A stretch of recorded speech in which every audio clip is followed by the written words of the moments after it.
सर्वसामान्यांच्या हक्काचा आवाज जागर जनस्थान। आदिवासी सेनेचा विविध मागण्यांसाठी नाशिक रोड महसूल विभागीय आयुक्त कार्यालयावर बांगडी मोर्चा काढण्यात आला। देशातील विविध प्रदेशातील तसेच राज्यातील विविध जिल्ह्यातील समस्यांवर अनेक मागण्या प्रलंबित आहेत। त्याकरिता अखिल भारतीय आदिवासी सेनेच्या वतीने आज दिनांक 1 जुलै रोजी सकाळी 11 वाजता महसूल आयुक्त कार्यालयावर बांगडी मोर्चा काढण्यात आलाय। अप्पर आयुक्त अरविंद लोखंडे यांना निवेदन देण्यात आले। यावेळी देण्यात आलेल्या निवेदनात म्हटले आहे की आदिवासी समाजातील व दुर्लक्षित भागातील महिलांना रोजगार उपलब्ध करून द्यावा। सुशिक्षित व अशिक्षित महिला पुरुषांना सरकारी, निमसरकारी, खासगी क्षेत्रात रोजगार देण्यात यावा। शासनाने घरकुलांची योजना निर्माण केली आहे। या घरकुलांचा लाभ खऱ्या लाभार्थ्यांना मिळावा। घरकुलातील वशिलेबाजी बंद करण्यात यावी। घरकुलासाठी शासकीय अनुदान नियमित देण्यात यावे। शेतकऱ्यांची कर्जमाफी जलद गतीने करावी। ज्येष्ठ नागरिकांना बंद केलेले तिकिटांची सुविधा त्वरित सुरू करावी। महसूल खात्यात तलाठी कार्यालयात तोंड पाहून काम करण्याची पद्धत बंद करावी। आदिवासी जमिनी प्लॉट बिगर आदिवासींनी घेतलेले असतील तर ते तातडीने मूळ आदिवासींना त्यांच्या नावे करण्यात यावी व खरेदी विक्री करणाऱ्यांवर तातडीने कारवाई करावी। नगरपालिका, महानगरपालिका, ग्रामपंचायतीतील मधील महसूल विभाग अथवा राज्य व केंद्र सरकार विभागात काम करणाऱ्या सफाई कामगारांच्या सेवा तसेच कृषी खात्यातील अथवा कामगारांच्या आकस्मिक मृत्यू झाला त्यांच्या कुटुंबातील एका व्यक्तीस कायम सेवेत घेण्यात यावे आदी मागण्यांकरिता हा मोर्चा काढण्यात आला। दरम्यान डॉक्टर बाबासाहेब आंबेडकर पुतळ्यापासून काढण्यात आला। यावेळी मोर्चात सेनेचे संस्थापक दीना उगाडे, राजाराम ठाकरे, सुनीता कांबळे, भगवान कांबळे, मंगला राऊत, बाळू मोरे, भागवत कांबळे, शीतल बोरसे, कारभारी गिरे, सपना करंजकर, अनुसया आगविरे, भारती वीर, यशोदावीर, वनिता गांगर, इंदुबाई वारे, मीरा ठाकरे, छाया कांबळे आदींसह आदिवासी विभाग मधील बांधव मोठ्या प्रमाणावर उपस्थित होते।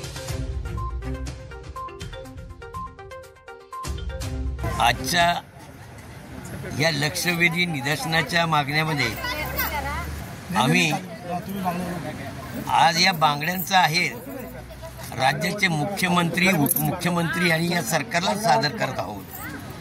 कारण की आदिवासी सेनेने राज्य आणि केंद्र सरकारकडे ज्या मागण्या सादर केलेल्या आहेत त्या मागण्यामध्ये ज्या महान पुरुषाच्या घटनेवरती हे सत्ता भोगतायत, फुले शाहू आंबेडकरांचं नाव घेतले त्यांचं पोट भरत नाही असे राज्यकर्ते त्या बाबासाहेब आंबेडकरांचं नाव त्या दादर रेल्वे स्टेशनला टर्मिनस म्हणून द्यायला यांना कमीपणा वाटतोय। ज्या दादासाहेब गायकवाडांनी या ओझरमध्ये विमानतळ व्हावं म्हणून आग्रही मागणी ठेवली होती खासदार असताना, त्या ओझरच्या विमानतळाला कर्मवीर दादासाहेब गायकवाड म्हणून नाव देण्यास यांना लाज वाटते। आज आदिवासींचे अनेक कैवारी आहे, राष्ट्रपतीपासून त्या राघोजी भांगरेंचं, बिरसा मुंडाचं स्मारक बांधायला यांना कमीपणा वाटला। त्यांच्या नावाने राजकीय भांडवल करून राहिले आणि अशा बाबतीमध्ये आजही स्वातंत्र्यानंतर जर या महाराष्ट्रामध्ये तुम्ही सर्वे करत असाल तर श्रीमंताच्या जमिनीच्या मोजणीचा करू नका हो, तुम्ही या गरिबांच्या राहत्या वस्त्यांचा करा की त्यांना आजही पायी चालायला रस्ता नाहीये। त्या आजही 2 माणसाच्या कोबड्या करून पेशंट गावावर घेऊन पायी पर्यटन चालतायत। एक हंडाभर पाण्यासाठी ते 5-5 किलोमीटर फिरतायत। एका विहिरीच्या कठाडावर उभारून ती बाई पाण्याचा डोल खाली टाकते। ती जर ते डोलात काढताना जर आली घरी तर सुरक्षित, नाही तर मेली तर बावडी। यांच्या 100 तळाच्या बिल्डिंगला पाणी जातं, आमच्या घराजवळ धरण असून आम्हाला पाणी प्यायला मिळत नाही। मग सर्वे तुम्ही कुणाचा करता? हा विकास तुम्ही कुणाचा करता? ही सत्ता कुणासाठी आहे?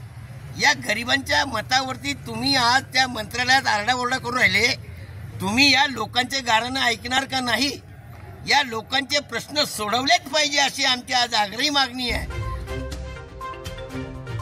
जागर जनस्थान करिता संदीप नवसे, नाशिक।